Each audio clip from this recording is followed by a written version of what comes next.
Est-il important de mettre à jour mes logiciels et mes applications?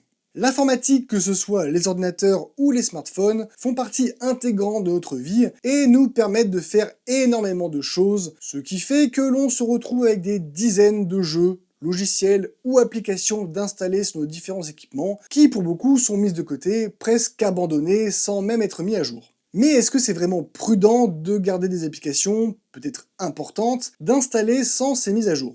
Lorsqu'on parle de mise à jour, beaucoup de personnes ont surtout l'idée d'amélioration graphique ou d'ajout de fonctionnalités, puisqu'il s'agit de choses visuelles. Mais si on se penche quelques minutes sur les notes de mise à jour, on peut s'apercevoir qu'il y en a beaucoup qui passent inaperçus, parce qu'il s'agit de correctifs de bugs internes au logiciel, ou alors, un peu plus important, il s'agit de correctifs de sécurité ou de correction de bugs pouvant être exploités pour de mauvaises actions. C'est ce que l'on appelle des failles ou des vulnérabilités. Ce sont des fonctions, des services, des bouts de code mal optimisés ou mal sécurisés, dont peut se servir un pirate informatique pour faire différentes actions en fonction du type de vulnérabilité. Ça peut être juste rendre une application ou un site inutilisable, jusqu'au vol de données, en passant par de l'exécution de code informatique à distance sur votre PC. Et pour éviter au maximum ces problèmes, parce qu'il n'est pas vraiment possible d'éviter ces problèmes à 100%, certaines failles n'ayant pas encore été découvertes par les éditeurs, il y a deux choses à faire. Mettre à jour régulièrement et possiblement automatiquement tous vos logiciels et applications, ainsi que votre système d'exploitation,